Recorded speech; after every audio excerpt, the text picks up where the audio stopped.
Hello and welcome again to this particular session.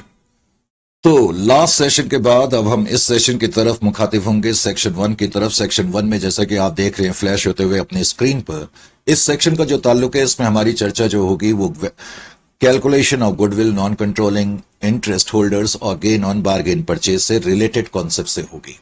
Correct. इस particular sections में से जो क्वेश्चंस आपसे आ सकते हैं एग्जामिनेशन में, या स्ट्राइक कर सकते हैं, मैक्सिमम 2 या 4 मार्क्स के छोटे क्वेश्चन इसमें से पूछे जा सकते हैं। कोई मुश्किल टॉपिक नहीं है। इनफैक्ट कहीं ना कहीं इस तरीके का टॉपिक जो है वो इससे पहले हमने करा था। लास्ट सेशन में मैंने थोड़ा सा आपको ओवरव्यू दिया था गुडविल के बारे में। एनीवे, फटाफट आप इस पर्टिकुलर सेक्शन को निकालें और यहां देखें 1.1 में क्या कहते हैं कि एफएक्स लिमिटेड नाम की कोई कंपनी है और उसने 100% शेयर एक्वायर करे हैं एमएक्स लिमिटेड के। तो एफएक्स लिमिटेड एक्वायरर कंपनी है और एमएक्स लिमिटेड एक्वायरी कंपनी है। 100% शेयर हमने एक्वायर कर लिए, तो इसका मतलब एमएक्स लिमिटेड के जितने भी शेयर है वो हमारे पास है और अदर शेयर होल्डर्स के पास एक भी शेयर नहीं है। तो इसका मतलब नॉन कंट्रोलिंग इंटरेस्ट यहां 0 है। वो कहते हैं कि इन शेयर्स को एक्वायर करने के लिए हमने 9,60,000 रुपए पे करे। एक तो ये इंपॉर्टेंट पॉइंट है कि कितने शेयर एक्वायर करे, उसके लिए हमने कितना पैसा पे करा, नंबर 1। नंबर 2, हम क्या करेंगे, अब हम ये देखेंगे कि फेयर वैल्यू जो है जिस कंपनी में हमने इन्वेस्टमेंट करा है, हमने जो इन्वेस्टमेंट करा है वो एमएक्स लिमिटेड में करा है। करेक्ट। वो कहता है fair value of MX limited net assets. MX limited के जो नेट एसेट्स हैं उनकी जो फेयर वैल्यू है eight the time of acquisition 8 lakh रुपए की है। मेन चीज आपने क्वेश्चन में ये देखनी है। बात समझ में आ रही है या नहीं आ रही जो मैं समझाने की कोशिश कर रहा हूं?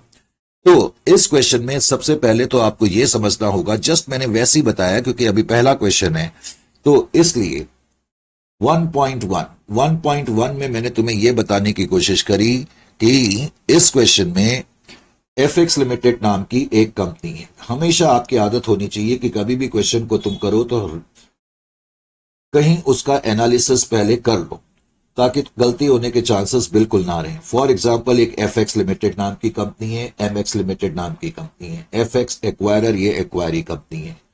क्वेश्चन में लिखा हुआ है कि आपने 100% शेयर्स खरीद लिए।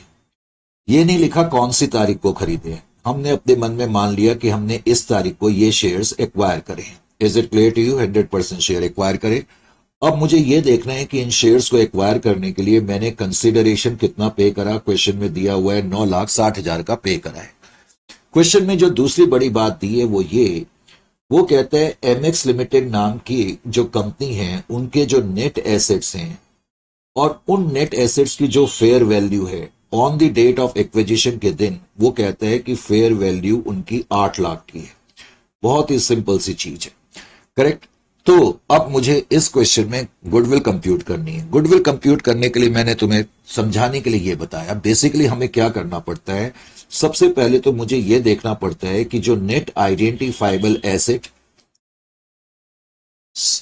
एमएक्स लिमिटेड यानी कि एक्वायरी कंपनी की है, एक्वायरी कंपनी के नेट आइडेंटिफाइबल एसेट 8 लाख के हैं। वैसे तो जो नेट आइडेंटिफाइबल एसेट है उनकी जो फेयर वैल्यू है पहले तो हमें उनको नोट करना पड़ेगा।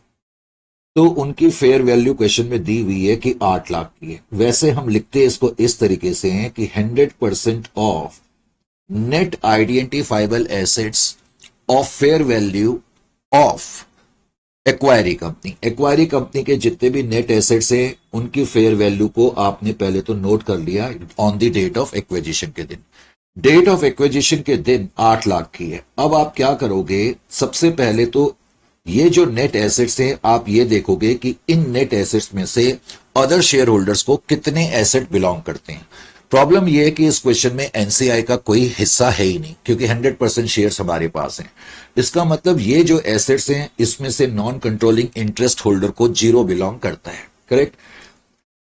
जितना भी एनसीआई को बिलोंग करता है वो मैं इस नेट एसेट्स में से हटा दूंगा, तो मुझे ये पता लग जाएगा कि डेट ऑफ एक्विजिशन के दिन एक्वायरी कंपनी के जो नेट एसेट्स हैं उन नेट एसेट्स में से एक्वायरर को कितने बिलोंग करते हैं। एक्वायरर्स शेयर, ये एक्वायरर शेयर है।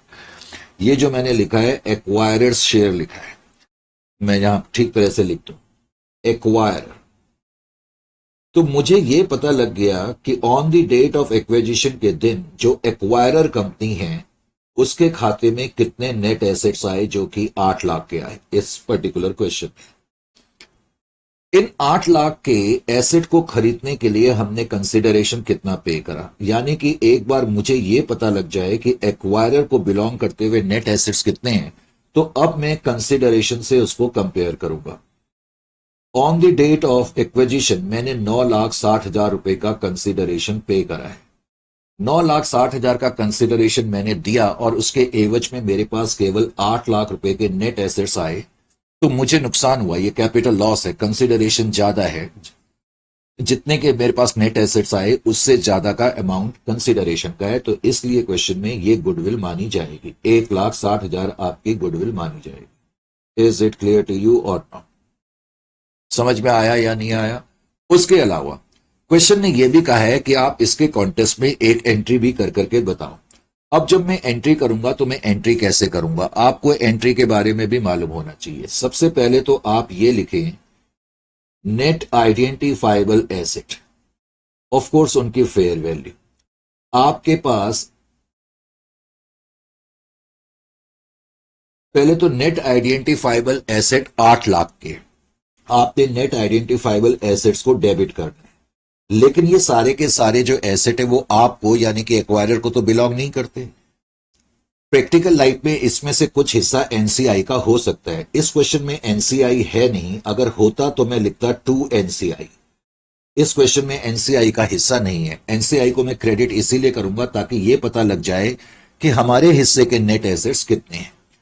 उसके बाद फिर अब हम ये देखेंगे कि हमने जो ये नेट आइडेंटिफाइबल एसेट एक्वायर करे इसके लिए हमने कंसिडरेशन कितना पे करा। मैंने यहां पर 2 कैश लिखा है, वैसे तुम 2 कैश की बजाय कंसिडरेशन भी लिख सकते हो।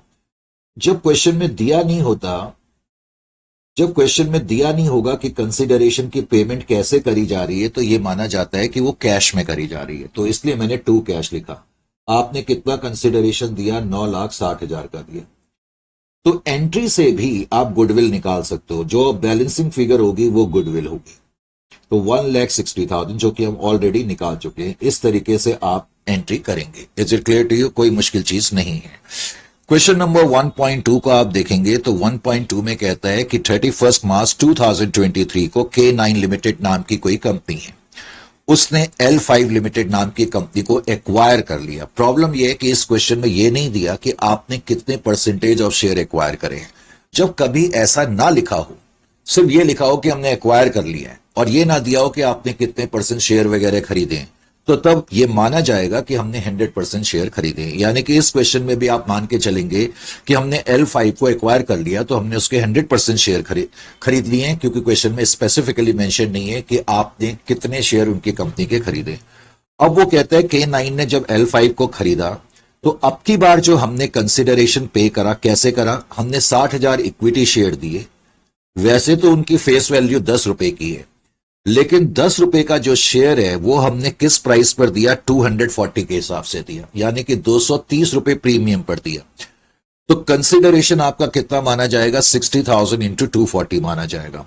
अब वो कहता है कि जो L5 लिमिटेड नाम की कंपनी है उसके जो नेट एसेट्स हैं उनकी जो बुक वैल्यू है, ये बुक वैल्यू लिखा हुआ है, बुक वैल्यू 72 लाख है। हालांकि इसका यूज हमारे लिए कुछ नहीं है, क्योंकि आगे उसने लिखा हुआ है कि ये जो बुक वैल्यू है L5 लिमिटेड नाम की कंपनी के, वो कहता है इनकी जो फेयर वैल्यू है वो 1,35,000 है। हमें तो फेयर वैल्यू से ज्यादा मतलब है।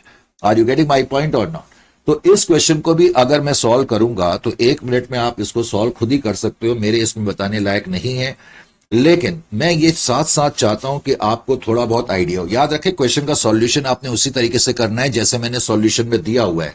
यहां मेरा पर्पस ये होता है कि मैं साथ साथ तुम्हें कुछ बताता भी रहता हूं।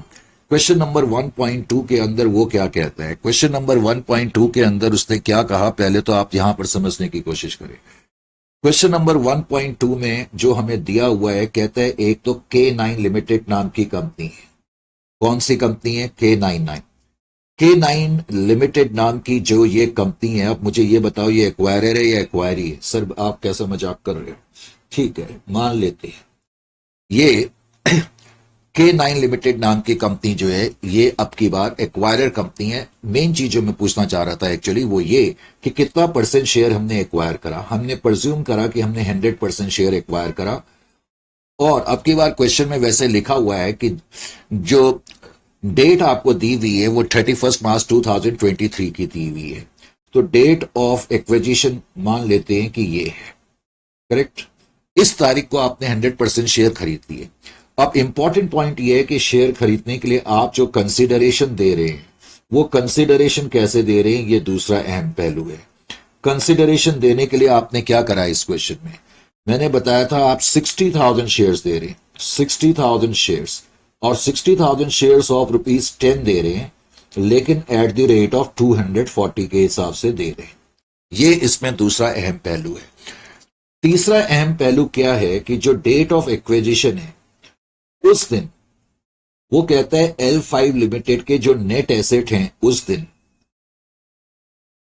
L5 लिमिटेड के जो नेट एसेट्स हैं तो वो 72 लाख के, उनकी बुक वैल्यू 72 लाख की तुम्हें क्वेश्चन में दी हुई है, उनकी बुक वैल्यू 72 लाख की है। लेकिन मैंने कहा ये हमारे लिए इररेलेवेंट चीज है, हमें तो ये देखना है कि इनकी फेयर वैल्यू कितनी है, और फेयर वैल्यू आपने देखा 135 लाख की। तो we are more concern with what we call fair value.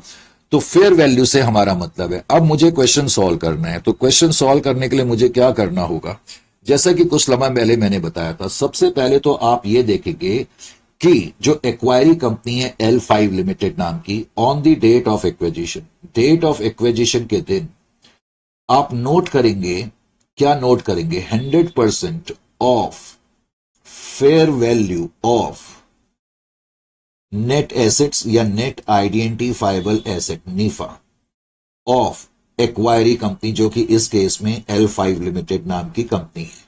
इतना लंबा चौड़ा सेंटेंस लिखने की जरूरत नहीं है, आप सीधा लिख सकते हैं fair value of net assets of acquiree company. तो हमें पता लग गया कि 135 लाख के उनके जो हैं नेट एसेट्स हैं, वो आपने नोट कर लिए। अभी अभी कुछ लम्हा पहले मैंने बताया था। अब ये जो नेट एसेट्स हैं इस कंपनी के, इन नेट एसेट्स में से अब आपको ये देखना है, इन नेट एसेट्स में से आपको ये देखना है कि एनसीआई का हिस्सा कितना है। अफसोस की बात यह है कि इस क्वेश्चन में भी एनसीआई नहीं है, तो एनसीआई का खाते में 0 आएगा। तो जो भी नेट एसेट्स बच जाएंगे वो किसके माने जाएंगे, एक्वायरर के माने जाएंगे। यानी कि ये जो नेट एसेट्स हैं ये माना जाएगा ये सभी के सभी एक्वायरर को बिलोंग करते हैं, 135 लाख। एक बार जब आपको यह पता लग गया कि एक्वायरर को कितने नेट एसेट्स बिलोंग करते हैं, तो उसके बाद तो बस आपने अब यह देखना है कि कंसिडरेशन आप कितना दे रहे हैं। अब कंसिडरेशन इस क्वेश्चन में पहले तो नोट करने वाला पॉइंट यह है कि कंसिडरेशन जो आप दे रहे हैं शेयर्स के थ्रू दे रहे हैं, 60,000 शेयर्स दे रहे हैं, लेकिन जो 60,000 शेयर है वो 240 के हिसाब से आप दे रहे हैं, यानी कि 144 लाख। तो 144 लाख का आपका कंसिडरेशन है। कंसिडरेशन का अमाउंट अभी भी ज्यादा है, तो इसलिए जो बैलेंसिंग फिगर आएगी वो गुडविल आएगी, 9 लाख आपकी गुडविल आएगी। लेकिन प्रेजेंटेशन ये मैंने समझाने के लिए करा, प्रेजेंटेशन आप उसी तरह से करेंगे जैसे मैंने आपके सॉल्यूशन में लिखा हुआ है। मैंने स्टेप वाइज लिखा है, सबसे पहले 100% of fair value of net assets 135 lakh, फिर मैंने उसके नीचे लिखा है लेस एनसीआई शेयर जो कि 0 है, फिर जो बैलेंस बच गया मैंने लिखा है एक्वायरर या parent share of net assets 135 lakh, फिर उसके नीचे मैंने कंसिडरेशन लिखा 144 लाख और गुडविल आपकी आ गई। इस क्वेश्चन में अगर मैं आपसे कहूं कि आप मुझे एंट्री भी करके दिखाएं, तो आप मुझे कैसे एंट्री करके दिखाएंगे? अभी मैंने आपको एंट्री का कॉन्सेप्ट बताया था। अगर एंट्री पूछी जाए एक्वायरर कंपनी की बुक्स में, तो सबसे पहले तो आप लिखोगे नीफा, नेट आइडेंटिफाइबल एसेट, और 100% उनकी जो वैल्यू है वो आपने लिखनी है 135 लाख। ये लिखने के बाद इस क्वेश्चन में एनसीआई है नहीं, अगर होता तो मैं 2 एनसीआई लिखता, है नहीं। एनसीआई क्रेडिट में लिखने के पीछे रीजन ये होता है कि हम ये बताना चाहते हैं कि इतने नेट एसेट्स पेरेंट के पास आए, 135 लाख माइनस दिस वैल्यू जो कि 0 है वैसे। अब उसके बाद फिर हमने ये नोट करना होता है कि जो हमने कंसिडरेशन पे करा वो कैसे पे करा। अब की बार क्या तुम कैश दे रहे हो? नहीं, अब की बार आप शेयर कैपिटल दे रहे हो, और शेयर कैपिटल भी जो आप दे रहे हो 60,000 शेयर इंटू 10, 6 लाख रुपए आप यहां पर लिखोगे। और आप लिखोगे to security premium. Security premium जो आपका आएगा 6,000 शेयर इंटू 230 रुपए आएगा, ठीक है। तो date is equal to 138 lakh. तो इसका मतलब 144 लाख का आपने कंसिडरेशन दिया है, ये दोनों मिलाकर के 144 लाख है। अब जो बैलेंसिंग फिगर है वो आपकी गुडविल आ जाएगी, goodwill is equal to 9 lakh. तो इस तरीके से आपसे एंट्री पूछी जा सकती है, आपको एंट्री इस तरीके से करके दिखानी होगी। Is it clear to you और नॉट? लीजिए जी, इस क्वेश्चन को करने के बाद अब जरा 1.3 की तरफ भी आए। 1.3 में क्या कहते हैं? 1.3 इंटरेस्टिंग क्वेश्चन है। इंटरेस्टिंग तो कुछ नहीं है, लेकिन इसमें मैं कुछ नए कॉन्सेप्ट्स के बारे में बताऊंगा। ए लिमिटेड ने 80% शेयर एक्वायर करे बी लिमिटेड के 9,60,000 रुपए दिए और कहता है हमने इक्विटी में दिए। तो जब तुम कंसिडरेशन की एंट्री लिखोगे तो 2 इक्विटी शेयर कैपिटल लिखोगे। अब जो मेन चीज है, कहता है फेयर वैल्यू ऑफ बी के जो नेट एसेट्स हैं at the time of acquisition amounted to 8 lakh. वैसे क्वेश्चन में कोई बड़ी बात नहीं है, क्वेश्चन तुमसे यही पूछ रहे हैं कि एक तो आप कैलकुलेट करें एनसीआई और गुडविल कंप्यूट करें। एनसीआई इसलिए कंप्यूट करें, क्वेश्चन में नहीं भी लिखा होता तो मुझे कंप्यूट करना पड़ता। वो इसलिए करना पड़ता क्योंकि यहां पर ए लिमिटेड ने 80% शेयर्स एक्वायर करे हैं। Is it clear to you और नॉट? तो ये ध्यान रखना है आपको। अब इस क्वेश्चन में, इस पर्टिकुलर क्वेश्चन में 1.3 में वो क्या कहता है पहले समझने की कोशिश करो, क्योंकि अब की बार मैं कुछ और चीजें भी बता रहा हूं। बहुत से बच्चे तो क्या सोचते हैं शायद यही चीज अब रिपीट होती रहेगी, छोड़ो। इस क्वेश्चन में ए लिमिटेड नाम की कंपनी है। ए लिमिटेड नाम की कंपनी ने, जैसा कि हमने देखा, 80% शेयर अब की बार एक्वायर करें, तो इसका मतलब 20% शेयर अदर शेयर होल्डर्स के पास है, जिनको कि हम नॉन कंट्रोलिंग इंटरेस्ट बोलेंगे। बी आपकी जो है वो एक्वायरी कंपनी है। 80% शेयर एक्वायर करने के लिए आपने जो कंसिडरेशन पे करा वो भी क्वेश्चन में आपको बड़े क्लियर अंदाज में दिया हुआ है कि 9,60,000 रुपए का कंसिडरेशन आपने पे करा है। तो 9,60,000 आप यहां पर लिखेंगे। बस अब हमने ये नोट करनी है कि जिस दिन जो डेट ऑफ एक्विजिशन है उस दिन जो बी लिमिटेड नाम की कंपनी है उसके जो नेट एसेट्स हैं उनकी फेयर वैल्यू कितनी है। तो बी लिमिटेड के जो नेट एसेट्स हैं इस दिन, डेट ऑफ कंट्रोल के दिन, उनकी जो फेयर वैल्यू है वो तुम्हें क्वेश्चन में दी हुई है। उनकी जो फेयर वैल्यू है वो 8 लाख रुपए की है। ये क्वेश्चन में तुम्हें दिया हुआ है। अब यहां पर ध्यान दें, अगर मैं नॉर्मल तरीके से इस क्वेश्चन को सॉल्व करता, नॉर्मल तरीके से मेरा मतलब क्या है ये मैं अभी कुछ लम्हों के बाद बताऊं। पहले तो मुझे ये बताओ, जैसे कि मुझे इस क्वेश्चन में गुडविल कंप्यूट करनी है, करेक्ट? तो गुडविल कंप्यूट करने के लिए गुडविल भी कंप्यूट करनी है और एनसीआई भी बोला है। गुडविल कंप्यूट करने के लिए मुझे एनसीआई की जरूरत पड़ती ही पड़ती है। अब ध्यान से मेरी बात को सुनो। जब हम गुडविल कंप्यूट करते हैं तो इतना तो मैं तुम्हें बता ही चुका हूं कि सबसे पहले तो हम नोट करने की कोशिश करते हैं कि जो 100% of fair value of net assets या नीफा, नेट आइडेंटिफाइबल एसेट, आप इतना ही लिख सकते हैं, इसे पूरा लिखने की जरूरत नहीं है। 100% of fair value of net identifiable assets of acquiree company, मैंने जानबूझ के अभी इनिशियल स्टेजेस में पूरा ही लिखा, ऑफ एक्वायरी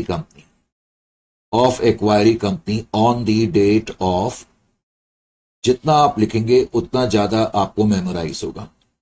तो on the date of acquisition के दिन इनकी जो जितने भी नेट एसेट्स हैं उनकी फेयर वैल्यू कितनी है, जो कि 8 लाख की है। ये मैंने 8 लाख नोट कर दिया। फिर मैंने तुम्हें बताया था कि इसमें से पहला काम आपको यह करना है कि जो एनसीआई का शेयर है वो आप माइनस करेंगे। एनसीआई शेयर, जब मैं एनसीआई का शेयर कंप्यूट करूंगा तो पहले तो मैं ये देखूंगा एनसीआई का प्रपोर्शन कितना है। 20% है भाई। 80% प्रपोर्शन आपके पास है तो 20% अदर शेयर होल्डर एनसीआई के पास है। अब मैं 20% ऑफ 8 लाख करूंगा, 20% ऑफ 8 लाख, तो जितने भी नेट एसेट हैं उसका प्रपोर्शनेट शेयर मैंने कंप्यूट करा 20%, तो वो आ गया 1,60,000, जो ये बता रहा है कि on the date of acquisition के दिन जो एक्वायरी कंपनी है उसके जितने भी नेट एसेट्स 8 लाख के हैं, उसमें से 1,60,000 के एसेट अदर शेयर होल्डर को यानी कि नॉन कंट्रोलिंग इंटरेस्ट होल्डर्स को बिलोंग करते हैं।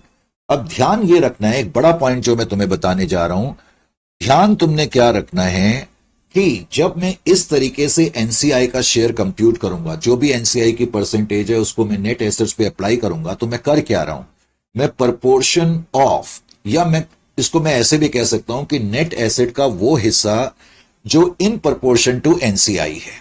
एनसीआई का प्रपोर्शन 20% है, तो प्रपोर्शनेट शेयर एनसीआई का कितना हो गया, 1,60,000 हो गया।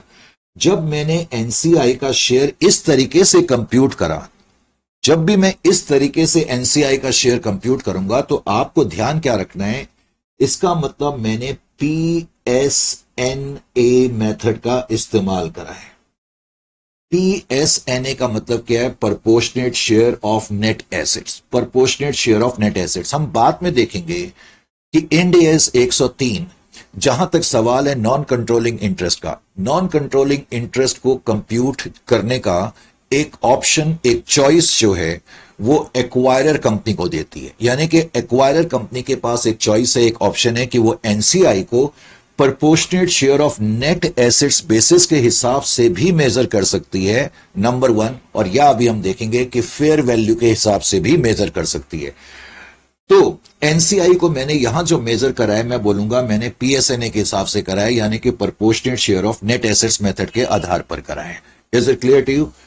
अब जब मैंने ये निकाल लिया कि 8 लाख में से एनसीआई को बिलोंग करते हुए इतने एसेट हैं, तो जाहिर है कि जो बैलेंस बच रहा है, ये बैलेंस क्या शो कर रहा है, ये बैलेंस क्या शो कर रहा है, ये शो कर रहा है एक्वायरर्स शेयर। एक्वायरर्स शेयर, अब मैंने सिर्फ एक्वायरर शेयर लिखा, वैसे इसका मतलब है कि acquirer's share in net assets of acquiree company on the date of acquisition.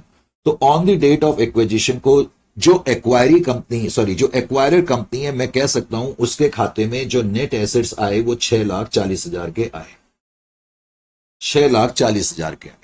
अब हम इसको कंपेयर करते हैं कंसीडरेशन से। तो कंसीडरेशन हमने कितना पे करा, आप पहले तो ये देखें, इस क्वेश्चन में कंसीडरेशन आपने शेयर्स में पे करा है 9,60,000 रुपए का, और आपने जो शेयर्स दिए हैं वो पार पे दिए हैं। तो जाहिर है कि इस क्वेश्चन में ये गुडविल आ गई। ध्यान ये भी रखना है, एक दो पॉइंट आपको अब समझने होंगे। ये 3,20,000 की मेरी गुडविल आ गई।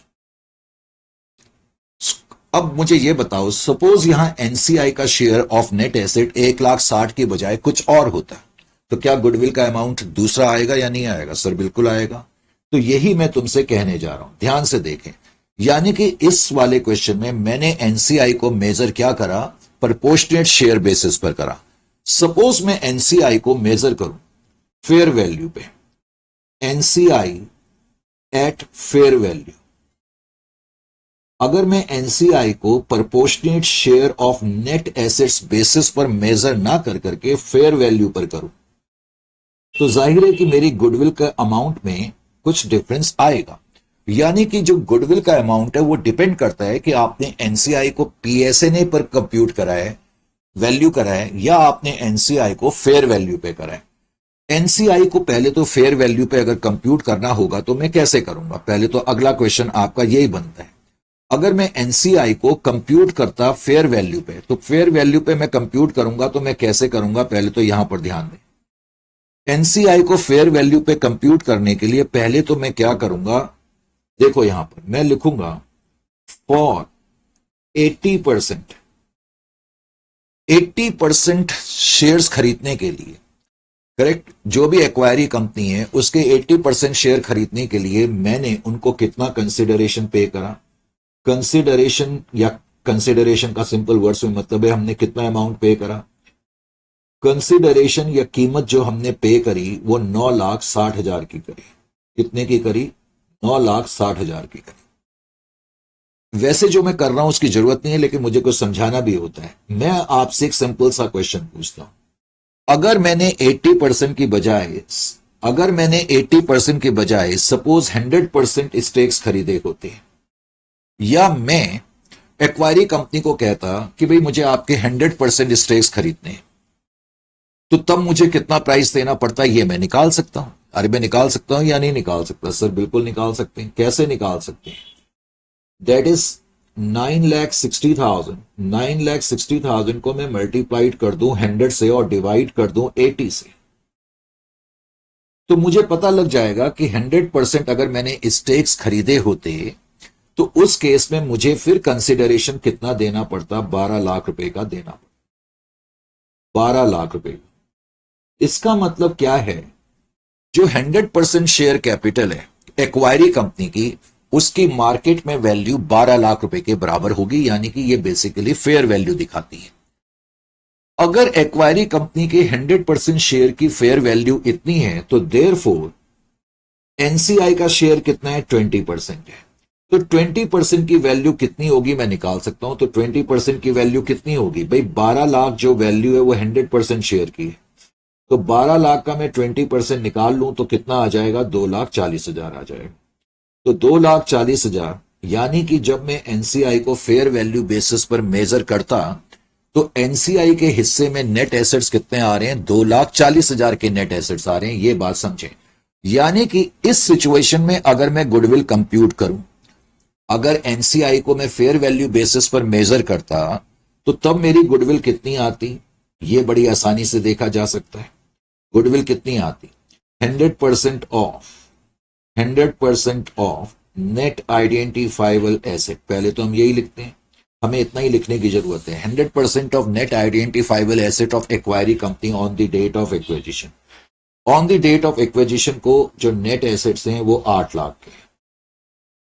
अब मैं अब की बार एनसीआई यहां से माइनस करूंगा तो अब की बार मैं 20% ऑफ 8 लाख नहीं लिखूंगा, क्योंकि अब की बार मैं फेयर वैल्यू बेसिस पर मेजर कर रहा हूं। तो एनसीआई की फेयर वैल्यू बेसिस पर वैल्यू कितनी निकल रही है? 2,40,000 निकल रही है। तो क्या माना जाएगा कि जो 8 लाख के नेट एसेट्स हैं उसमें से 2,40,000 के नेट एसेट्स एनसीआई को बिलोंग करते हैं। अब जो बैलेंस बचेगा वो ये शो करता है कि एक्वायरर के खाते में इतने नेट एसेट आएंगे। Acquirers share of net assets. तो एक्वायरर के खाते में कितना आ गया? ये 5,60,000।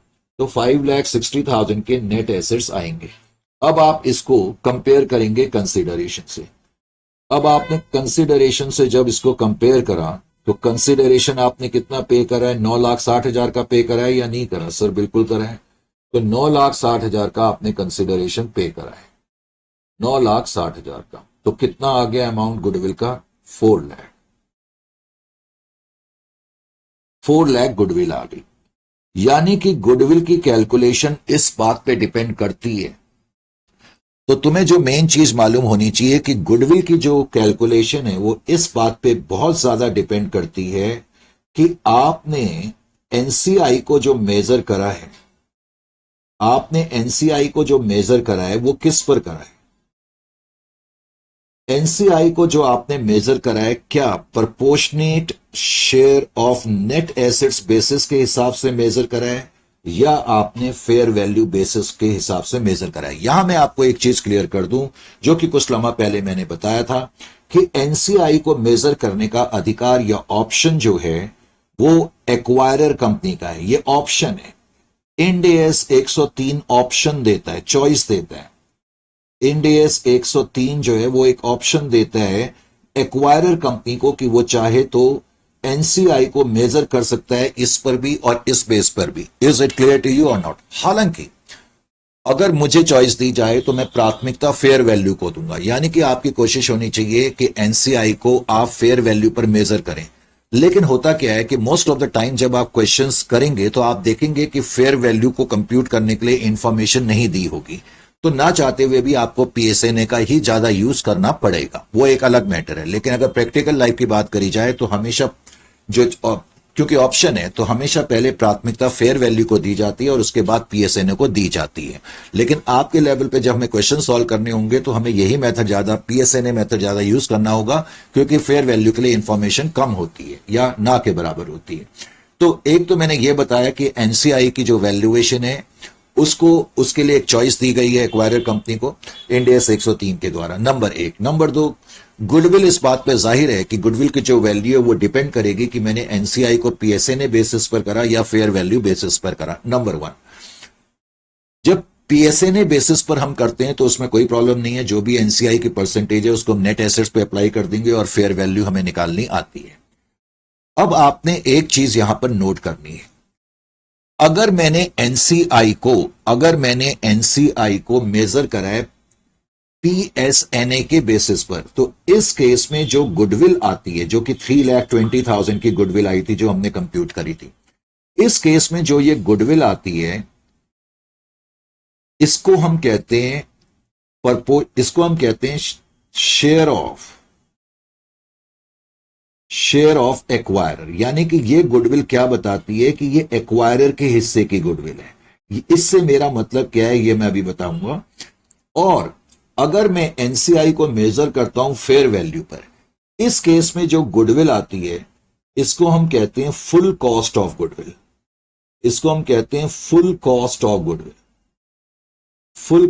गुडविल। अब मैं तुम्हें जो बात बताने जा रहा हूं उसको भी समझें, हमने सिर्फ क्वेश्चन ही नहीं करने होते, चीजों को भी समझना है। अल्टीमेटली हम ये अकाउंटिंग क्यों कर रहे हैं? On the date of control के दिन तुम्हें मालूम है कि हमें कंसोलिडेटेड फाइनेंशियल स्टेटमेंट बनानी पड़ती है। अब मैं कंसोलिडेटेड फाइनेंशियल स्टेटमेंट बनाऊंगा तो कंसोलिडेटेड फाइनेंशियल स्टेटमेंट के अंदर जो भी मेरी गुडविल आएगी उसको मैं लिखूंगा।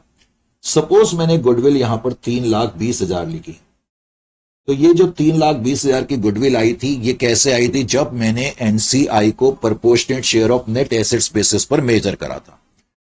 यानी कि जब मैंने एनसीआई को पीएसएनए के बेस पर मेजर करा है, उस केस में जो गुडविल कंसोलिडेटेड बैलेंस शीट के अंदर दिखाई जाती है, ये गुडविल केवल एक्वायरर के हिस्से की गुडविल मानी जाती है। यानी कि ये जो गुडविल है माना जाएगा कि ये एक्वायरर को बिलोंग करती है। अब मान लो मैंने एनसीआई को फेयर वैल्यू बेसिस पर मेजर करा होता, उस केस में जब मैं कंसोलिडेटेड बैलेंस शीट बनाता तो गुडविल बैलेंस शीट के अंदर कितनी लिखता? 4 लाख लिखता। मैंने कहा इस गुडविल को हम फुल कॉस्ट ऑफ गुडविल कहते हैं या ग्रुप्स गुडविल कहते हैं। इसको हम फुल कॉस्ट ऑफ गुडविल कहते हैं। इसका क्या मतलब है? इसका मतलब है कि ये जो गुडविल है इसमें कुछ हिस्सा पेरेंट का है यानी कि एक्वायरर का है, और कुछ हिस्सा इसमें जो है एनसीआई का है। जैसे कि इस क्वेश्चन में एक्वायरर का हिस्सा 80% है, एनसीआई का 20% है, यानी कि 4 लाख में से 3,20,000 रुपए एक्वायरर का हिस्सा है और बाकी जो बच जाएगा वो इनका हिस्सा है। तो आपने क्या नोट करा? नो डाउट कि गुडविल आती तो डिफरेंट है, लेकिन अल्टीमेटली रिजल्ट सेम ही शो होते हैं। कैसे? क्योंकि तो आपने देखा कि मैंने जब एनसीआई को पीएसएनए पर मेजर करा तो गुडविल 3,20 की आई। ये क्या बताती है? एक्वायरर के हिस्से की गुडविल। जब मैंने एनसीआई को फेयर वैल्यू बेसिस पर मेजर करा तो हमारी गुडविल कितनी आई? 4 लाख की गुडविल आई। लेकिन उस 4 लाख में एक्वायरर का हिस्सा कितना है? 3,20 है। तो अल्टीमेटली चीजें सेम ही होती हैं, उससे कोई ये फाइनल इफेक्ट पर कोई फर्क नहीं पड़ेगा, लेकिन आपको ये मालूम होना चाहिए। Is it clear to you और नॉट? अब आपके दिमाग में एक क्वेश्चन ये आ सकता है कि सर फिर हमको जब वैल्यूएशन ऑफ गुडविल करनी पड़ेगी तो हम कौन से उससे करें? अगर क्वेश्चन कहता है एनसीआई को फेयर वैल्यू के हिसाब से मेजर करके करो तो फेयर वैल्यू पे करना, नहीं तो फिर आप पीएसएनए के बेसिस पर ही करोगे। करेक्ट? तो ये क्वेश्चन जो मैंने लिया था 3 था। 1.3 के बाद फिर 1.4 को देखें। 1.4 में क्या कहता है? Z limited acquired 60% share. अब की बार मैंने 60% शेयर एक्वायर करें। किस में करें? पी लिमिटेड में करें। कौन सी तारीख को करें? जनवरी 1, 2023 को करें। केवल 60% शेयर एक्वायर करें। अब कहते हैं जेड लिमिटेड ने 700 लाख रुपए कैश में पे करें। करेक्ट? और कहते हैं फेयर वैल्यू पी लिमिटेड के नेट एसेट्स की, पी लिमिटेड के एसेट्स की फेयर वैल्यू 1,800 लाख है। एसेट्स की फेयर वैल्यू 1,800 लाख है। और कहते हैं fair value of liability is 900 lakh. तो कोई मुश्किल नहीं है। अब तो इस क्वेश्चन को तो आपके लिए 1 मिनट का काम होगा। और आगे उसने क्या लिखा है यहां पर? Provide general entry for the acquisition using Ind AS assuming that P Limited does not wish to report the NCI at fair value। क्या लिखा हुआ है? वो कहता है पी लिमिटेड नाम की जो कंपनी है वो एनसीआई को फेयर वैल्यू पे वैल्यू नहीं करना चाहती है, does not wish to report. इसका मतलब तुम्हें किस पर वैल्यू करना पड़ेगा, पीएसएनए के हिसाब से वैल्यू करना पड़ेगा। Is it clear to you और नॉट? क्वेश्चन समझ गए आपकी? अब मुझे बताना पड़ेगा, इसमें भी सारे क्वेश्चन मुझे कराने पड़ेंगे तो फिर क्या फायदा। इस क्वेश्चन में वैसे ये लास्ट क्वेश्चन है जो कॉम्प्रिहेंसिवली मैं तुम्हें बता रहा हूं इस टॉपिक का, उसके बाद मैं डिस्कस करूंगा। सारे क्वेश्चन मुझे करने पड़ जाएंगे तो प्रॉब्लम हो जाएगी। 1.4 में वो क्या कहता है, 1.4 में वो कहता है, लो जी फटाफट मैंने एक लाइन लगाई। इस क्वेश्चन के मुताबिक एक तो जेड लिमिटेड नाम की कंपनी है और एक पी लिमिटेड नाम की कंपनी है, करेक्ट। और वो कहता है कि 1/1/2023 को मान लेते हैं कि 1/1/2023 की डेट ये है और ये डेट ऑफ एक्विजिशन है, इसमें भी किसी तरीके का डाउट नहीं है। वो कहता है कि इस दिन हमने 60% स्टेक्स एक्वायर करे हैं। 60% स्टेक्स एक्वायर करने के लिए जो कंसिडरेशन आपने पे करा है वो कहता है 700 लाख का आपने कंसिडरेशन पे करा है, 700 lakhs का कंसिडरेशन आपने पे करा है। अब 700 lakhs का आपने कंसिडरेशन पे करा। अब आपको यह देखना है कि जो पी लिमिटेड नाम की कंपनी है, पी लिमिटेड नाम की जो कंपनी है वो कहता है कि on the date of acquisition के दिन उसके जो एसेट्स हैं, एसेट्स की जो फेयर वैल्यू है वो 1800 है और जो लायबिलिटी है, अब की बार एसेट और लायबिलिटी की वैल्यू अलग अलग दी हुई है, तो इसका मतलब 900 के इनके नेट एसेट्स हैं या नेट आइडेंटिफाइबल एसेट्स हैं। अब आपको ये तो पता लग ही गया। अब इस केस में तो आपने गुडविल को जो वैल्यू करना है वो किसके हिसाब से करना है, पीएसएनए के हिसाब से करना है। तो सबसे पहले आप क्या लिखेंगे, वैसे तो अब हमारी आदत सी हो गई है लिखने की कि 100% of fair value of net assets या net identifiable assets of acquiree company on the date of acquisition, इसका मतलब ही ये होता है, करेक्ट। तो एक्वायरी कंपनी के जो एसेट्स हैं वो 1800 के हैं, लायबिलिटी 900 की है, तो फेयर वैल्यू जो तुमने कंप्यूट करी वो 900 लाख रुपए की आ गई, 900 लाख की फेयर वैल्यू आ गई। कई बार अब मैं बता चुका हूं, इसमें से मैं एनसीआई का हिस्सा माइनस करूंगा, एनसीआई में proportionate share of net assets basis पर करूंगा, करेक्ट। अगर मेरे पास 60%, कितने शेयर मैंने एक्वायर करे थे, 60% शेयर एक्वायर करे थे, तो एनसीआई का प्रोपोर्शन कितना होगा, 40% होगा। तो 40% ऑफ 900 लाख, 900 लाख के जो एसेट हैं उसमें से 360 लाख के एसेट जो हैं किसको बिलोंग करेंगे, किसको बिलोंग करेंगे, एनसीआई को बिलोंग करेंगे। 360 लाख रुपए तुम 900 लाख में से पहले तो माइनस कर दो। माइनस करने के बाद क्या आता है, ये बैलेंस क्या बताता है कि जो एक्वायरर है उसके खाते में कितने एसेट पहुंचे, एक्वायरर शेयर, एक्वायरर के खाते में 540 लाख रुपए के एसेट्स पहुंचे। अब आपने क्या करना है, इसको कंसिडरेशन से मैच करना है। कंसिडरेशन आप कैश में दे रहे हो 700 लाख, तो इसका मतलब कंसिडरेशन ज्यादा है, तो 160 जो है गुडविल है। Is it clear to you और नॉट? अगर मैं आपसे कहता है कि आप एंट्री करके बताओ, जब आप एंट्री करेंगे ना, अगर क्वेश्चन में डायरेक्टली लिखा है नेट एसेट्स तब तो आप लिखा करो नेट एसेट्स या नीफा, लेकिन अगर एसेट और लायबिलिटी अलग अलग करके दिए होंगे तो मेरी तब उस केस में आपको एडवाइस है कि फिर आप अलग अलग करके एसेट और लायबिलिटी लिखा करो। हालांकि आप लिख सकते हो, नेट एसेट्स भी लिख सकते हो, लेकिन मेरी जो एडवाइस है वो आपको ये रहेगी, बाकी आपकी मर्जी है। एसेट्स जो हैं उनको मैंने अलग से लिखा 1800, और मैंने यहां पर 2 लायबिलिटी लिखा। तो जब मैं क्रेडिट में लायबिलिटी लिख रहा हूं तो इसका मतलब अभी तक मैंने एक तरीके से नेट एसेट्स डेबिट करे 900 लाख के 1800 माइनस 900 देखा जाए। अब ये जो नेट एसेट्स आए हैं इसमें से कुछ हिस्सा एनसीआई का है, यानी कि 900 लाख के जो नेट एसेट्स हैं उसमें से मैं एनसीआई का हिस्सा हटा रहा हूं, तो एनसीआई का हिस्सा जो आया था वो 360 आया था शायद, तो 360। इसका मतलब अभी तक की जो पोजीशन है एंट्री में वो क्या बता रही है कि 900 लाख में से 360 के एसेट एनसीआई को बिलोंग करते हैं, तो इसका मतलब हमारे हिस्से के एसेट इतने हैं। अब जो हमारे हिस्से के एसेट हैं उसके लिए हम कंसिडरेशन कितना पे कर रहे हैं, 700 लाख का पे कर रहे हैं। टू कंसिडरेशन, वैसे यहां पर कैश लिखना ज्यादा अच्छा रहेगा, टू कैश 700 लाख, क्योंकि तुम कैश में दे रहे हो। तो ये बैलेंसिंग फिगर फिर तुम्हारी गुडविल आ जाएगी।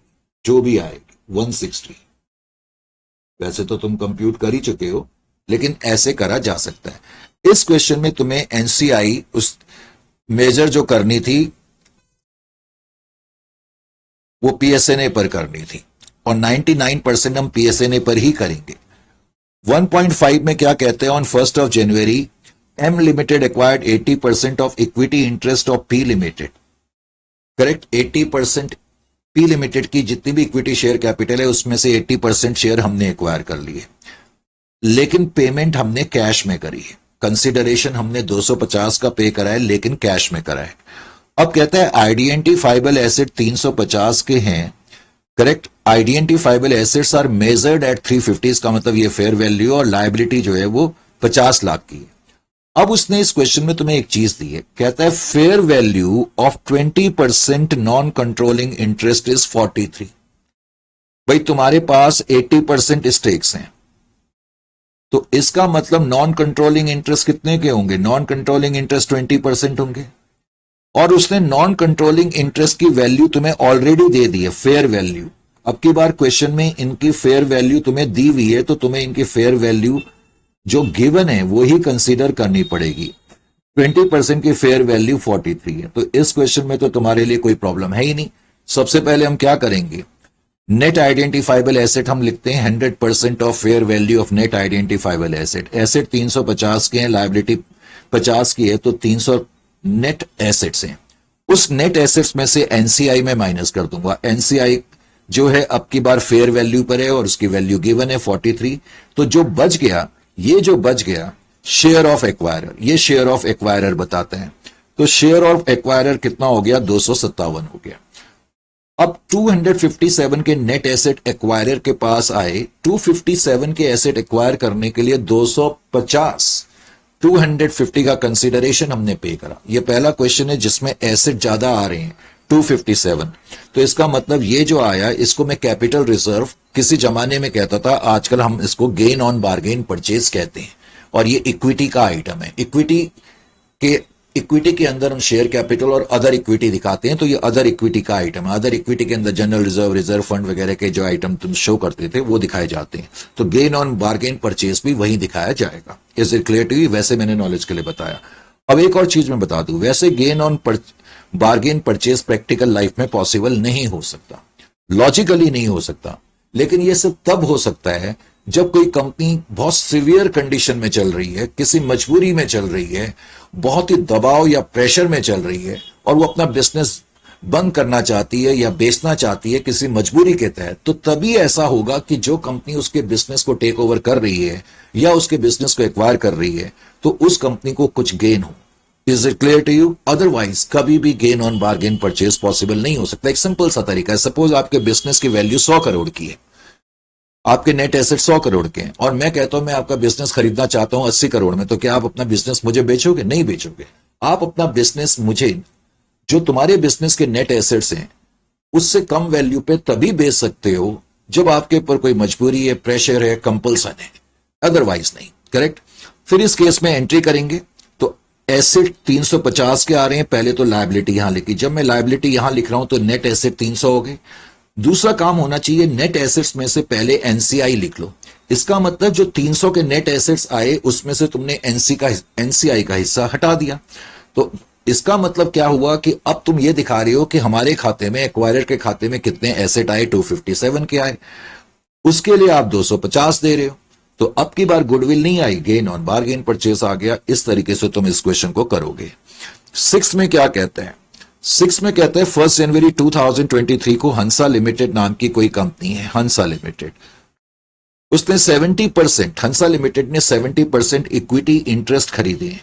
किस में खरीदे हैं? नैनीताल ऑर्चर्ड्स लिमिटेड में खरीदे हैं जी, नैनीताल ऑर्चर्ड्स लिमिटेड में खरीदे हैं। और जो पेमेंट जो दी है कैश में दी है, 700 लाख की पेमेंट दी है, और कह रहा है आइडेंटिफाइबल एसेट 1500 के हैं और लायबिलिटी जो है 600 पे मेजर करी गई है। जब ये लिखा रहता है कि मेजर करी गई है तो इसका मतलब ये फेयर वैल्यू है। तो सबसे पहला काम तो मुझे क्या करना है, मुझे ये पता करना है भाई नेट आइडेंटिफाइबल एसेट कितने के हैं। 1500 के एसेट हैं, उसमें से 600 मैंने हटा दिए। 1500 में से मैं 600 हटा दूंगा तो कितना बचेगा सर? 900 बचना चाहिए। 900 नेट एसेट है on the date of control के दिन। इस नेट एसेट्स में एनसीआई का हिस्सा कितना है? अगर तुम्हारे पास 70% है शेयर, तो वैसे तो एनसीआई के पास 30% होना चाहिए, यानी कि अगर मैं प्रोपोर्शनेट शेयर के हिसाब से करूं तो 30% ऑफ 900 करता। लेकिन इस क्वेश्चन में उसने क्या लिखा है, वो इस क्वेश्चन में कह रहे हैं कि आपको जो एनसीआई है वो वैल्यू करनी है फेयर वैल्यू पे। एक्चुअली इस क्वेश्चन में दो क्वेश्चन पूछे। पहले क्वेश्चन में कह रहे हैं कि एनसीआई को फेयर वैल्यू पे मेजर करके दिखाओ। तो एनसीआई को फेयर वैल्यू पे अगर मैं मेजर करूं इस क्वेश्चन में, तो मुझे आप बताओ कि एनसीआई की फेयर वैल्यू मैं कैसे निकालूं और कितनी निकालूंगा एनसीआई की फेयर वैल्यू अगर मैं निकालूंगा तो कैसे निकालेंगे। मैंने वैसे तुम्हें बताया था एनसीआई की वैल्यू फेयर वैल्यू निकालने के लिए मैं ये देखूंगा कि हमने 70% जब शेयर्स एक्वायर करे तो उसके लिए हम कितना पे कर रहे हैं, उसके लिए हम 700 लाख पे कर रहे हैं, 700। देयरफॉर 70% के लिए अगर मैं 700 लाख पे कर रहा हूं तो 30% के लिए कितना पे करूंगा, आप डायरेक्टली ऐसे निकाल सकते हैं। Date is 30 into 700 divided by 70, cross multiplication. तो ऐसा करके आपको यह पता लग गया, शायद ये 300 आ गया। तो एनसीआई जो है फेयर वैल्यू पर 300 की आ गई। तो जितने भी नेट एसेट्स हैं सबसे पहले तो उसमें एनसीआई का हिस्सा निकालना है। एनसीआई फेयर वैल्यू पर 300 है, तो इसका मतलब एक्वायरर के हिस्से में कितना बचा? एक्वायरर के हिस्से में सर इतना बचा। एक्वायरर के हिस्से में 600 लाख रुपए के एसेट्स बचे। अब एक्वायरर के हिस्से में जो एसेट बचे उसको तुम कंसिडरेशन से कंपेयर करोगे। अब कंसिडरेशन आपने पे करा है 700 लाख का, 700 लाख का कंसिडरेशन आपने पे करा है, तो गुडविल कितने की आ जाएगी? गुडविल 100 लाख की आ गई। ये जो गुडविल आएगी इसको फुल वैल्यू ऑफ गुडविल बोलते हैं। लिखने की जरूरत नहीं है, मैं वैसे ही बता रहा हूं। लिखने का मतलब एग्जामिनेशन में ऐसे लिखने की जरूरत नहीं है कि this is full value of goodwill या फुल कॉस्ट ऑफ गुडविल। ये फुल वैल्यू ऑफ गुडविल है। इसका मतलब ये जो गुडविल है इसमें कुछ हिस्सा एनसीआई का भी है और कुछ ऑफ कोर्स कुछ हिस्सा एक्वायरर का भी है। तो क्वेश्चन का एक पार्ट तो ये था कि जब एनसीआई को हम फेयर वैल्यू पे मेजर कर रहे हैं। अगर इस क्वेश्चन में दूसरा जो पार्ट है वो कहता है एनसीआई को proportionate share of net assets basis पर कंप्यूट करा जाए, तो उसमें तो हमारे पास कोई प्रॉब्लम होती नहीं। अगर मैं एनसीआई को पीएसएनए बेस पर करता, proportionate share of net assets base पर करता, तब मेरी गुडविल कितनी आती? देखो जी, नेट एसेट्स तो हम निकाल ही चुके हैं 900 के, नेट एसेट्स 900 के। तब एनसीआई का हिस्सा कितना हो जाएगा? NCI proportionate share of net assets base में तो बड़ा काम आसान है। 70% में एनसीआई का 30% कंट्रोल है, 30% स्टेक है, सॉरी। तो 30% ऑफ 900 का 30% आप कंप्यूट कर लेंगे। अगर मैं 30% कंप्यूट करूंगा 900 का तो कितना आ जाएगा? 900 का 30% 270 आएगा। कितना आएगा? कई बार ना छोटी छोटी कैलकुलेशन ही नहीं होती है, ये बड़ा गुस्सा आता है। वैसे 270 आएगा, छोड़ो 270 मैंने करा तो 270 जो है एनसीआई के खाते में एसेट्स आ जाएंगे। तो एक्वायरर के खाते में कितने एसेट्स बचेंगे? इस केस में एक्वायरर के खाते में जो एसेट्स बचेंगे ये इसमें से माइनस कर दो, 630 के बचेंगे। अब तुमने इसको कंपेयर करना है परचेज कंसीडरेशन से या कंसीडरेशन से। कंसीडरेशन आपका 700 लाख का है, तो कंसीडरेशन से मैच करा तो इस केस में गुडविल आपकी कितनी आ जाएगी? 70 आएगी। लेकिन ये जो गुडविल होती है ये एक्वायरर के हिस्से को दिखाती है। Is it clear to you? तो ये क्वेश्चन तुम कर सकते हो, और वैसे मैंने सॉल्व करा हुआ है क्वेश्चन तो सारे सॉल्व करे हुए हैं। 1.7 में क्या कहता है कि सी लिमिटेड ने 60% शेयर एक्वायर करे हैं, डी लिमिटेड में कैश में पेमेंट करी है और 2 लाख की करी है, कंसिडरेशन 2 लाख की। अब उसने कहा है fair value of non controlling interest 1 lakh तुम्हें दी हुई है। जब फेयर वैल्यू तुम्हें क्वेश्चन में दी हुई है तो उसमें तो कोई प्रॉब्लम तुम्हारे लिए होनी ही नहीं चाहिए, करेक्ट। लेकिन ये जो क्वेश्चन है, इस क्वेश्चन में वैसे कोई मुश्किल नहीं है क्वेश्चन, लेकिन वो तुमसे क्या कह रहा है? कैलकुलेट कह रहा है आपने एनसीआई और गुडविल कंप्यूट करके दिखाना है। इन 2 सर्कमस्टेंसेस में करके दिखाना है। कौन से 2 सर्कमस्टेंसेस में करके दिखाना है? वो कहता है कि एक तो फेयर वैल्यू अप्रोच से और proportionate share of identified net asset से, सिंपल वर्ड से, जब मैं एनसीआई को मेजर कर रहा हूं फेयर वैल्यू पर और पीएसएनए पर, तो तब मेरे को एनसीआई और गुडविल दोनों दिखानी है, ये मानते हुए कि जो नेट एसेट्स हैं वो 2,40,000 के, ये मानते हुए कि नेट एसेट 2,40,000 की। बात समझ में आई? क्वेश्चन की डिमांड क्या है? यस सर, क्वेश्चन की डिमांड समझ में आ गई। नहीं आई है, ऐसे ही बोलते जा रहे। 1.7 में पहले तो क्वेश्चन क्या है ये पहले समझने की कोशिश करें। 1.7 जो है उसने जो हमें दिया है, 1.7 में वो क्या कह रहा है, पहले तो यहां देखें। 1.7 में उसने हमें जो जानकारी दी है वो ये कि एक सी लिमिटेड नाम की कंपनी है, एक डी लिमिटेड नाम की कंपनी है, और वो कहता है कि 60% कंट्रोल हासिल करा के है। 60% कंट्रोल हासिल करने के लिए जो आपने कंसिडरेशन पे करा है वो भी क्वेश्चन में दिया है कि 2 लाख का पे करा है। नंबर 1, अगर 60% हमारे पास है तो एनसीआई का हिस्सा 40% होगा, इसमें तो कोई डाउट ही नहीं है। लेकिन क्वेश्चन में क्या है, क्वेश्चन में जो एनसीआई है उसकी फेयर वैल्यू गिवन है। फेयर वैल्यू ऑफ एनसीआई उसने दिया हुआ है, फेयर वैल्यू जो है ₹1 लाख की है, और ये क्वेश्चन में गिवन है। यहां तक क्वेश्चन साइलेंट हो गया इतना बताने के बाद। अब क्वेश्चन तुमसे एक तो क्या पूछ रहा है, इस क्वेश्चन के 2 पार्ट हैं। पार्ट 1 में क्वेश्चन तुमसे जो पूछ रहा है, पहले तुम्हें यह मालूम होना चाहिए क्वेश्चन पूछ क्या रहा है। कह रहा है एक तो आप एनसीआई कंप्यूट करो पीएसएनए बेसिस के हिसाब से, और आप एनसीआई कंप्यूट करो फेयर वैल्यू बेसिस के हिसाब से, नंबर 1। और आप गुडविल भी कंप्यूट करो, गुडविल भी कंप्यूट करो, तो जाहिर है आपको गुडविल भी कंप्यूट करनी पड़ेगी। लेकिन क्वेश्चन क्या कह रहा है, क्वेश्चन कह रहा है आप एनसीआई और गुडविल कंप्यूट करो दोनों अप्रोच से, ये मानते हुए कि नेट एसेट्स 2,40,000 के on the date of acquisition के दिन। ये क्वेश्चन है, आपको ये मानना पड़ेगा कि नेट एसेट 2,40,000 के। Is it clear to you और नॉट? बात समझ में आई कि नहीं आई कि क्वेश्चन क्या पूछ रहा है? तो अब तो मेरे ख्याल से बिना बताए भी तुम इस क्वेश्चन को कर सकते हो, क्योंकि इतने सारे क्वेश्चन तुमने कर लिए कि नहीं, कर लोगे? पार्ट 1 के अंदर भी मैंने सपोज ए, इसको मैं ए कर देता हूं, इसको बी कर देता हूं। पार्ट 1 के अंदर जब मैंने एनसीआई को एनसीआई ऑन पीएसएनए बेसिस, पीएसएनए बेसिस, अगर मैं एनसीआई को पीएसएनए बेसिस पर मेजर करूं तो मेरी गुडविल कितनी आएगी? तो नेट एसेट्स कितने के हैं मैंने डायरेक्टली लिख दिया, net assets on the date of acquisition, fair value of net assets on the date of acquisition 2,40,000 है।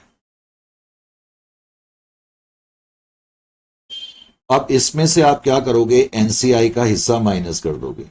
एनसीआई आपने पीएसएनए बेसिस पर मेजर करी तो 40% एनसीआई का हिस्सा है। 40% ऑफ 2,40,000 के जो नेट एसेट्स हैं आप कंप्यूट करोगे। 2,40,000 का जब मैं कंप्यूट करूंगा तो 96,000 आ जाएगा। 96,000 में इसमें से माइनस कर दूंगा। 96 मैंने माइनस करा तो 1,44,000 क्या आ रहा है, एक्वायरर्स शेयर आ रहा है। ये क्या आ रहा है, acquirer's share of net asset, कि एक्वायरर के खाते में on the date of acquisition के दिन इतने नेट एसेट्स आए। इसके लिए मैंने कंसिडरेशन कितना पे करा, कंसिडरेशन क्वेश्चन में दिया ही हुआ है 2 लाख का है। तो इस केस में तुम्हारी गुडविल आ रही है 56,000, लेकिन ये जो गुडविल आ रही है सिर्फ और सिर्फ एक्वायरर के हिस्से की गुडविल मानी जाती है। इसी क्वेश्चन का दूसरा हिस्सा है बी। बी हिस्सा यह है कि अगर मैं एनसीआई को फेयर वैल्यू पर करूं, एनसीआई एट फेयर वैल्यू, अगर एनसीआई को मैं फेयर वैल्यू बेसिस पर करूं तो तब क्या होगा, तो तब क्या होगा ये देखने के लिए पहले तो तुम यहां पर लिखो net assets, fair value of net assets of acquiree company on the date of acquisition, जो कि 2,40,000 है। अब मुझे इसमें से माइनस करने हैं लेस एनसीआई, और एनसीआई एट फेयर वैल्यू करनी है। मुझे फेयर वैल्यू निकालने की जरूरत नहीं है क्योंकि फेयर वैल्यू गिवन है। क्वेश्चन में उसने दिया हुआ है कि फेयर वैल्यू 1,00,000 है एनसीआई की। तो इसका मतलब अगर एनसीआई की वैल्यू 1,00,000 तुम्हें दी हुई है तो 1,40,000 क्या हो गया, एक्वायरर के हिस्से के एसेट हो गए। तो एक्वायरर्स शेयर, एक्वायरर के खाते में कितने एसेट आए, इतने आए, लेस कंसिडरेशन, कंसिडरेशन कितने का आया, 2,00,000 का आया। तो इस केस में जो गुडविल आ गई 60,000, इसको हम फुल कॉस्ट ऑफ गुडविल बोलेंगे। इसी तरह जो क्वेश्चन का, ये तो फर्स्ट पार्ट है, सेम क्वेश्चन है, क्वेश्चन दूसरे पार्ट में तुमसे क्या कह रहा है, जो सेकंड पार्ट है क्वेश्चन का जो सेकंड पार्ट है उसमें वो कह रहा था कि आपके जो नेट एसेट्स है ना वो 3,30,000 के, यानी कि सेकंड पार्ट में भी मुझे यही चीजें पता करनी है। अगर नेट एसेट 2,40,000 की बजाय 3,30,000 के हों, अगर नेट एसेट 2,40,000 की बजाय 3,30,000 के हों, तो ये सब चीजें मुझे दोबारा से फाइंड करनी है। मैं कहना क्या चाहता हूं, ए नीफा नेट आइडेंटिफाइबल एसेट अब कितने हो गए, 3,30,000 के हो गए। कितने के हो गए, 3,30,000 के नेट एसेट्स हो गए। Is it clear to you? अब जो 3,30,000 के एसेट्स हैं, 3,30,000 के एसेट्स में से मैं एनसीआई का शेयर माइनस करूं, लेस एनसीआई शेयर। अब एनसीआई का जो शेयर हो जाएगा 40%, पीएसएनए के हिसाब से कर रहे हैं, तो 40% तुमने कंप्यूट करा 3,30,000 का, तो 1,32,000 आ जाएगा। 1,32,000 तुम इसमें से माइनस करोगे तो ये 1,98,000 के नेट एसेट्स आ जाएंगे। एक्वायरर शेयर, ये क्या आ जाएगा, एक्वायरर का शेयर आ जाएगा, एक्वायरर शेयर। अब एक्वायरर का शेयर हासिल करने के बाद तुम इसको कंसिडरेशन तो वही है जो क्वेश्चन में दिया हुआ है, 2,00,000 शुरू से। तो इसका मतलब 2,000 रुपए की इस केस में गुडविल आएगी। अगर मैं पीएसएनए बेस पर करूं तो ये गुडविल जो है एक्वायरर की गुडविल मानी जाएगी। इसी क्वेश्चन का अगर मैं दूसरा हिस्सा करूं तो नीफा तो तुम्हारे नेट आइडेंटिफाइबल एसेट 3,30,000 के। अब मेरे को फेयर वैल्यू फाइंड करनी पड़ेगी या नहीं करनी पड़ेगी, एनसीआई मेरे को फेयर वैल्यू पे लेनी है, और एनसीआई की फेयर वैल्यू तुम्हें दी हुई है। कई बार एग्जामिनेशन में एनसीआई की फेयर वैल्यू गिवन होती है और बच्चे अननेसेसरी उसका कंप्यूटेशन करते रहते हैं, तो ये चीज का तुमने ध्यान रखना है। तो इसका मतलब एक्वायरर के खाते में कितने एसेट आए, एक्वायरर शेयर, एक्वायरर का जो शेयर आया वो 2,30,000 का आ गया, 2,30,000 का, लेस कंसिडरेशन। अब कंसिडरेशन आपने 2,00,000 रुपए माइनस करा, इसमें गेन ऑन बारगेन परचेस आ गया, 30,000 आपका गेन ऑन बारगेन परचेस यहां पर आ गया। This is your gain on bargain purchase. Is it clear to you और नॉट? बात समझ में आ रही है कि नहीं आ रही है? Gain on bargain purchase. उसके बाद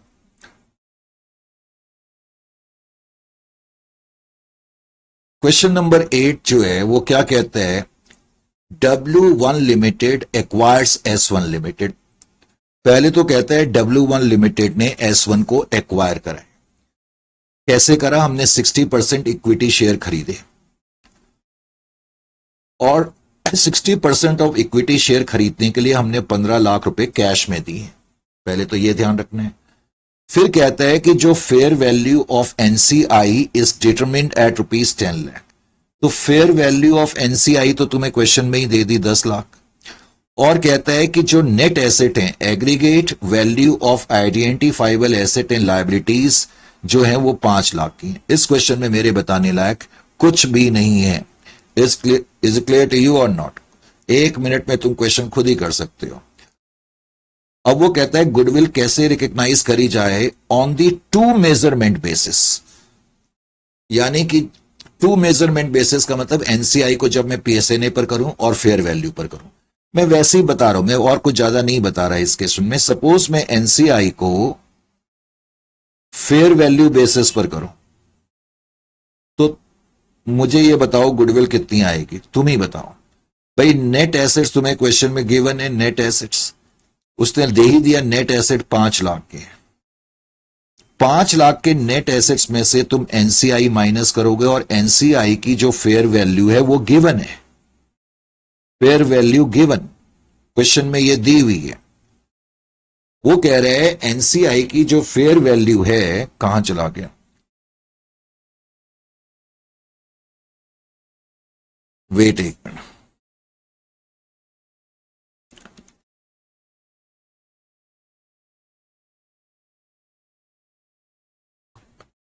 एनसीआई की फेयर वैल्यू इस क्वेश्चन में, fair value of NCI is equal to 10 lakh. Net assets 15 lakh के हैं, नेट एसेट्स कितने के दिए हुए हैं, aggregate value of net identifiable asset is 5 lakh. 5 lakh के नेट एसेट हैं, एनसीआई फेयर वैल्यू ये क्या है, तो ये तो नेगेटिव आ जाएगा, नेगेटिव 5 लाख। और मैं माइनस करूंगा कंसीडरेशन, कंसीडरेशन में माइनस करूंगा 15 लाख। देखो -5 लाख में से मैं माइनस कर रहा हूं 15 लाख, कंफ्यूजन ना करना। तो क्या आ जाएगा,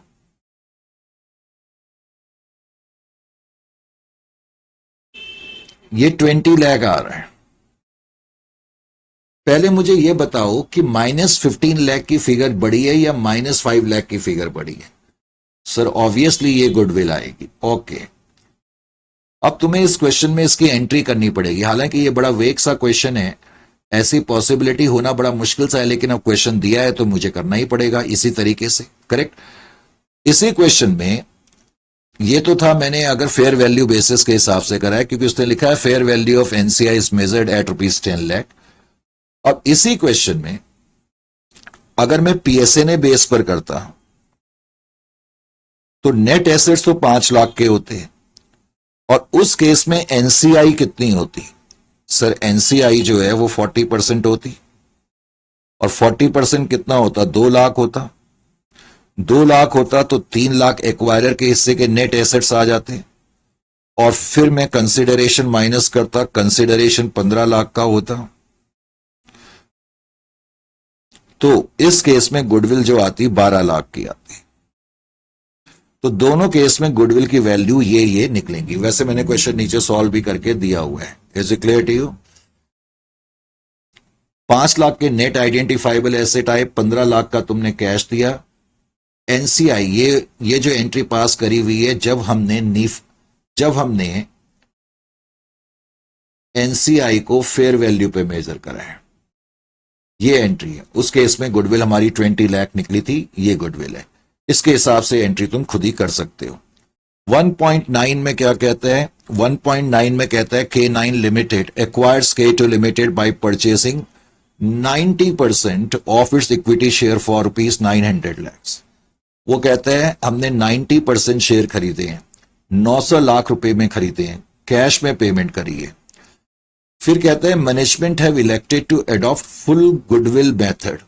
फुल गुडविल मेथड का मतलब इनडायरेक्टली क्या हो गया कि हम एनसीआई को फेयर वैल्यू पे मेजर करना चाहते हैं, यही तो मतलब हुआ। बाकी उसने ये भी लिखा कि जो उनके नेट एसेट्स हैं वो 1200 लाख रुपए की हैं। जो नेट एसेट्स हैं वो 1200 लाख रुपए के हैं, ये तुम खुद ही कर सकते हो, इसमें मेरे बताने लायक कुछ भी नहीं है, बिल्कुल सिंपल सा क्वेश्चन है। देखो भाई, नेट एसेट्स की वैल्यू 1200 लाख की, ये तो तुम्हें क्वेश्चन में दे ही दिया, ये तो तुम्हारे को क्वेश्चन में दे दिया। अब इसमें तुम्हें बस ये करना है कि एनसीआई की वैल्यू निकालनी है। एनसीआई को तुम्हें फेयर वैल्यू पे निकालना पड़ेगा, और फेयर वैल्यू पे निकालने के लिए तरीका क्या है भाई, 90% के लिए तुमने 900 लाख रुपए दिए हैं, अगर 90% शेयर तुम्हारे पास है तो एनसीआई के पास 10% शेयर होंगे, तो 90% के लिए इतना अमाउंट तुमने पे करा है, तो 10% के लिए कितना पे करते? 900 इंटू 10 डिवाइडेड बाई 90, करेक्ट। तो ऐसा करके तुम्हें पता लग जाएगा कितना आ जाएगा, ये 100 आ जाएगा शायद, तो 100 लाख, तो एनसीआई जो है वो 100 लाख की आ जाएगी। 1200 में से 100 लाख के एसेट्स जो हैं इनको बिलोंग करते हैं, तो 1100 लाख के एसेट जो हैं वो एक्वायरर को बिलोंग करेंगे। और कंसिडरेशन आपने जो पे करा है वो 900 लाख का पे करा है, तो इसका मतलब गुडविल जो आ जाएगी आपकी 200 लाख की आ जाएगी। वैसे मैंने यहां पर सॉल्यूशन में ये लिखा भी है। 1.10 में क्या कहता है? 1.10 में पहली लाइन पढ़ के धोखा नहीं खाना। W1 limited recognises 100% of identifiable net asset on the acquisition date. भाई एक्विजिशन डेट जिस दिन मैं कंट्रोल एक्वायर करता हूं, तो जितने भी एसेट और लायबिलिटी होते हैं एक्वायरी कंपनी के, उनको मैं पूरा का पूरा ही तो रिकॉग्नाइज करता हूं। ये थोड़ी कि मैं आधा अधूरा करता हूं या जो मेरा प्रपोर्शन है उतना ही करता हूं। तो ये कोई नई लाइन नहीं लिखी है, कहता है जो भी एक्वायरी कंपनी के नेट एसेट्स और लायबिलिटी है उनको 100% आपने रिकॉग्नाइज करा। पर इसका यह मतलब नहीं है कि हमने 100% शेयर खरीदे, कहीं आपने दिमाग में यह बना लें। And decides to measure NCI at proportionate share basis. NCI का शेयर 40% है, इसका मतलब 60% शेयर आपका है। आइडेंटिफाइबल जो एसेट्स हैं वो है आपके 5 लाख के। आइडेंटिफाइबल एसेट 5 लाख के हैं, और इस केस में जो कंसिडरेशन आप पे कर रहे हैं वो 15 लाख का पे कर रहे हैं। तो ये क्वेश्चन तुम खुद ही कर सकते हो, इसमें मेरे बताने लायक कुछ भी नहीं है। वो इसलिए नहीं है, आइडेंटिफाइबल एसेट 5 लाख के आपके पास आए, नंबर 1 क्वेश्चन में दिया हुआ है। नेट आइडेंटिफाइबल एसेट 15 लाख, पहले तो उसमें एनसीआई का शेयर आप फाइंड करेंगे, 40% एनसीआई का शेयर है, तो 5 लाख का 40% तुम कंप्यूट करोगे प्रपोर्शनेट शेयर बेसिस पर, तो date is equal to 2 lakh. 2 lakh NCI का शेयर आ जाएगा। तो अब 15 लाख रुपए का तुमने कंसिडरेशन पे करा, ये तुम्हारी गुडविल आ जाएगी। इसमें मेरे बताने लायक कुछ नहीं है। और इसके अलावा क्वेश्चन नंबर 11 में क्या कहता है? 1.11 में क्या कहता है, इसको भी ध्यान से देखें।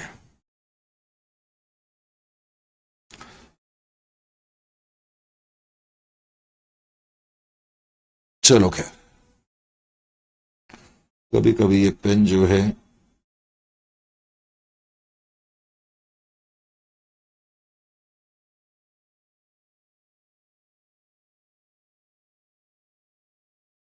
ठीक है। F1 लिमिटेड ने F2 लिमिटेड को एक्वायर करा, 70% का हमने अमाउंट पे करा है। F1 ने F2 को एक्वायर करा और 70% शेयर हमने एक्वायर करे और 15 लाख का हमने अमाउंट पे करा है। Fair value of NCI is determined as ₹6.9 है। 6.9, वैसे तुम्हारे नोट्स में 6.9 लिखा होगा, 6.9 लैक्स एनसीआई की फेयर वैल्यू 6.9 तुम्हें क्वेश्चन में दी हुई है। एनसीआई की जो फेयर वैल्यू है वो 6.9 तुम्हें क्वेश्चन में दी हुई है, 6.9 लाख।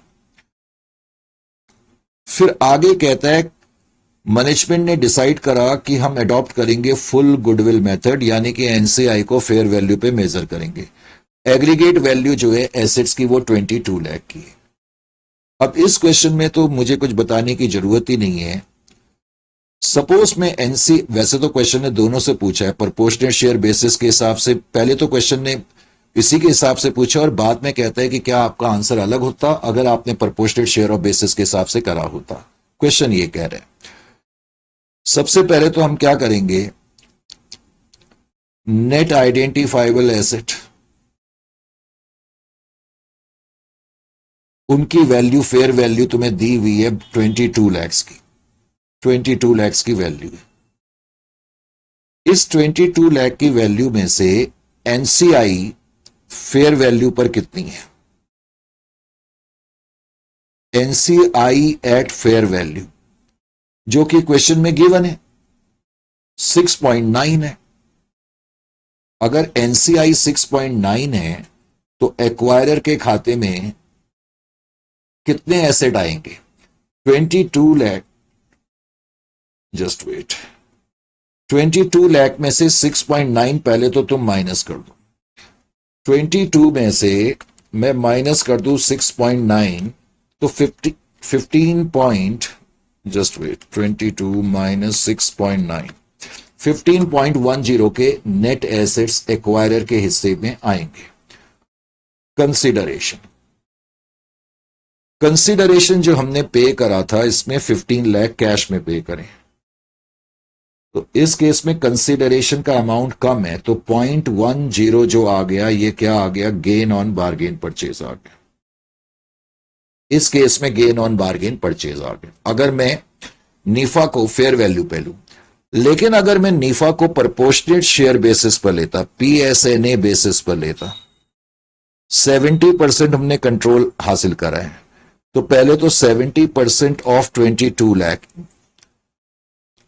एनसीआई जो है उसके हिस्से में इतने शेयर आते, 22 इंटू 30%, 6.6, 22 लाख के टोटल एसेट है, उसमें से एनसीआई के खाते में इतने आ जाएंगे 22 माइनस 6.6, तो इसका मतलब एक्वायरर के खाते में कितने बचेंगे? 15.40 एक्वायरर शेयर।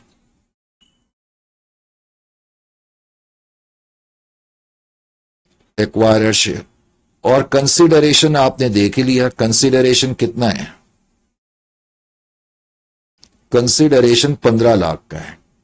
इस केस में भी कंसिडरेशन का अमाउंट कम है, तो 0.40 जो है वो गेन ऑन बार्गेन परचेज होगा, गेन ऑन बार्गेन परचेज होगा। Is it clear to you और नॉट? तो इसके साथ फिर ये वाला सेक्शन जो है कंप्लीट कॉम्प्रिहेंसिवली हमने पूरा करा। नेक्स्ट जो सेक्शन है वो बहुत ही अहम, बहुत ही इंपॉर्टेंट, बहुत ही फॉर्मेडेबल और बहुत इंटरेस्टिंग भी है, करेक्ट? इसलिए मिस ना करें। तो नेक्स्ट में फिर आपसे मुलाकात होगी और जिसमें हम चर्चा करेंगे common control, demerger, spin offs और सेल ऑफ डिवीजन के बारे में। ठीक है, फिर आज के लिए इतना काफी है, नेक्स्ट सेशन में आपसे मुलाकात होगी।